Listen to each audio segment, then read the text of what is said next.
हैचो things में दोस्तों आपका बहुत बहुत स्वागत है। आज हम जिस शख्सियत की बात करने जा रहे हैं वो हमारे हिंदुस्तान की एक डिप्लोमेट थी जिन्होंने दुनिया के कोने कोने में काम किया। बगदाद में, ईरान में, मलेशिया में, क्रोएशिया में, और उनकी लास्ट अपॉइंटमेंट थी पाकिस्तान में, इस्लामाबाद इंडियन हाई कमीशन में। दोस्तों, कैसे वो एक जासूस बन गई, कैसे उन्हें प्यार में धोखा मिला, इस चीज़ का डिसीज़न आप लोग वीडियो देखने के बाद लेना और प्लीज़ कमेंट करके भी बताना। आइए शुरू करते हैं मैडम माधुरी गुप्ता की कहानी। 2008 में मैडम माधुरी गुप्ता को पाकिस्तान के इंडियन हाई कमीशन इस्लामाबाद में अपॉइंट किया गया। उनको अपॉइंट करने का सिर्फ एक कारण था कि उनके पास बहुत लंबा चौड़ा एक्सपीरियंस था। 27 ईयर्स की जॉब थी। 1980 से वो काम कर रही थी ministry of external affairs India में। और दूसरा उनका कारण था कि वो उर्दू लैंग्वेज की बहुत अच्छी जानकारी रखती थी। उनका एक पर्सनल इंटरेस्ट था सूफ़ी म्यूज़िक में। वो पर्शियन पोएट रूमी के ऊपर पीएचडी करना चाहती थी। उन्होंने परस्यू भी की, लेकिन इस केस की वजह से वो उस पीएचडी को पूरा नहीं कर पाई। इन बातों की वजह से उनको इंडियन हाई कमीशन पाकिस्तान में अपॉइंट किया गया। वो एक बी ग्रेड की डिप्लोमेट थी, जिसे आप लो लेवल की डिप्लोमेट कह सकते हैं। उनका एक ही काम था वहाँ पाकिस्तानी मीडिया को, जो उर्दू मीडिया था, जिनकी ज़ुबान उर्दू थी, उसको मैनेज करना।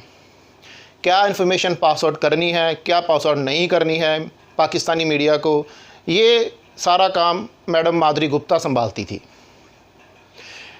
जो आईबी के चीफ़ थे राजीव माथुर, उनको 2010 में एक इन्फॉर्मेशन मिली कि हमारे इस्लामाबाद इंडियन हाई कमीशन में कोई जासूस है, कोई स्पाई है। उसी टाइम में 26/11 का हमला भी हुआ था 1-1.5 साल पहले, और दोनों देशों में बहुत भारी भरकम टेंशन चल रही थी। दोनों देश एक तरह से जंग की कगार पे खड़े थे। राजीव माथुर को जब ये खबर मिली कि कोई स्पाई है, कोई जासूस है वहाँ पे, तो उन्होंने एक जाल बिछाया। उनको मैडम माधुरी गुप्ता का नाम भी बता दिया गया, लेकिन अब जब कोई सबूत नहीं है तो फिर पकड़ कैसे सकते हैं। उन्होंने एक गलत इन्फॉर्मेशन, फॉल्स इन्फॉर्मेशन माधुरी गुप्ता तक पहुँचाई और उस इन्फॉर्मेशन को ट्रैक भी किया। जब वो इन्फॉर्मेशन लीक हुई तो उन्हें कंफर्म हो गया कि माधुरी गुप्ता ही स्पाई है। ये इन्फॉर्मेशन दोस्तों मार्च 2010 में दी गई माधुरी को, और अप्रैल 21 को उनको इंडिया वापस आने के लिए कहा गया। 1 महीने बाद उन्हें कहा गया कि इंडिया में होने वाला सार्क समिट सम्मेलन होना था, उसके लिए आपको असिस्ट करना है, तो आप इंडिया आइए। मैडम माधुरी गुप्ता 21 अप्रैल 2010 को हिंदुस्तान दिल्ली में आई। उनकी पैदाइश भी दिल्ली की ही थी, और 21 अप्रैल को एयरपोर्ट पे लैंड होने के बाद वो अपने घर गई। एक रात घर पे भी बिताई, और 22 अप्रैल को अगले दिन मिनिस्ट्री ऑफ एक्सटर्नल अफेयर के ऑफिस चली गई। वहाँ से उन्हें दिल्ली पुलिस ने गिरफ़्तार कर लिया। उसके बाद दोस्तों वो 21 महीने तक जेल में रही, और 2012 जनवरी में उनका ट्रायल स्टार्ट हुआ। दोस्तों, यहाँ पे इंटरेस्टिंग बात यह है कि ट्रायल स्टार्ट होते ही कोर्ट ने उनको बेल दे दी। और बेल किस बिना पे दी? बेल इस बिना पे दी कि जो इन्फॉर्मेशन इंडियन हाई कमीशन कह रहा है कि माधुरी गुप्ता ने लीक की, वो इन्फॉर्मेशन तो ऑलरेडी पाकिस्तानी मीडिया में थी पहले से ही, और उसको सुप्रीम कोर्ट ने कोई सेंसिटिव इन्फॉर्मेशन नहीं माना जिसके लिए देश को कोई ख़तरा हो सके। उनका माधुरी गुप्ता का जो केस है वो उनके बहुत पुराने दोस्त थे, जोगिंदर दहिया, वो लड़ रहे थे। खैर, ये ट्रायल चलने के बाद माधुरी गुप्ता को बेल मिल गई। जो उनके ऊपर केस लगाया गया उन धाराओं के अंडर लगाया गया, सिक्योरिटी एक्ट 1923 के अधीन, जिसमें 3 साल से 14 साल की सज़ा हो सकती थी।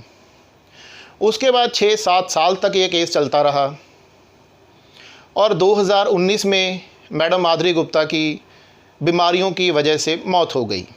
वो बेल पे ही थी उस वक्त भी। उनको स्मोकिंग, ड्रिंकिंग और तंबाकू चबाने की आदत थी, जिनकी वजह से उनको अलग अलग बीमारियां लगी हुई थी। उनके कुलीग्स कहते हैं कि वो बहुत ही इंटेलेक्चुअल पर्सनैलिटी थी। जो उनके इन्वेस्टिगेटर थे, जो उनके केस को इन्वेस्टिगेट कर रहे थे, मिस्टर पंकज सूद, उनका कहना था कि माधुरी गुप्ता ने हमेशा इन्वेस्टिगेशन में साथ दिया। उनकी जो ईमेल थी, उन्होंने अपना ईमेल दिया @lastrao@gmail.com, और उस ईमेल्स में भी कुछ ऐसा सेंसिटिव मैटर नहीं दिखा जिससे ये पता चल सके कि उन्होंने कोई इन्फॉर्मेशन लीक की है। लेकिन यहाँ पे एक फैक्ट था दोस्तों, वो था उनकी रंगीन मिजाजी का। पाकिस्तान अपॉइंटमेंट से पहले भी उनके कई जगह अफेयर हो चुके थे। बगदाद में एक यूएन एम्प्लॉई से उनका अफेयर हुआ, जिसकी वजह से उस यूएन एम्प्लॉई को अपनी जॉब से भी हाथ धोना पड़ा। मलेशिया में भी जब वो अपॉइंट थी तब भी उनका एक मैरिड मैन के साथ अफेयर हुआ। यही गलती उन्होंने पाकिस्तान में जाके की। अब वो गलती थी या वो सच में जासूस थी, इसका कभी पता नहीं चल सका। उनका एक पाकिस्तानी लोकल के साथ अफेयर हुआ, जमशेद, और एक जमशेद का दोस्त था मुबस्सिर राजा। इंडियन इन्वेस्टिगेटर्स, इंडियन इंटेलिजेंस ये कहती थी कि ये दोनों बंदे आईएसआई के एजेंट थे, लेकिन ये कभी प्रूव नहीं हो पाया कि वो आईएसआई के एजेंट थे। लेकिन माधुरी गुप्ता का जमशेद के साथ अफेयर था, और एक मेल भी लीक हुई जो माधुरी ने अपने दोस्त को की थी। उस मेल में माधुरी लिखती है कि जमशेद मेरे से शादी करना चाहता है, लेकिन जब तक मेरी ये जॉब है तब तक मैं उससे ये शादी भी नहीं कर सकती, और जमशेद ये चाहता है कि मैं एक नॉर्मल लेडी की तरह बुर्का पहन के उसके घर में रहूँ, ये भी मैं नहीं कर सकती। ये ऐसी बातें उसने किसी अपने दोस्त को कही, और वो जो ईमेल थी वो इन्वेस्टिगेटर्स के हाथ भी लगी। सो ये बात तो श्योर थी कि उनका उस बंदे के साथ, पाकिस्तानी लोकल्स के साथ अफेयर था। अब ये बात आपको तय करनी है दोस्तों, क्या सचमुच माधुरी गुप्ता कोई सेंसिटिव इन्फॉर्मेशन लीक कर रही थी, या सिर्फ अपनी रंगीन मिजाजी के चलते उनका एक अफेयर था, सिंपल अफेयर एक पाकिस्तानी बंदे से।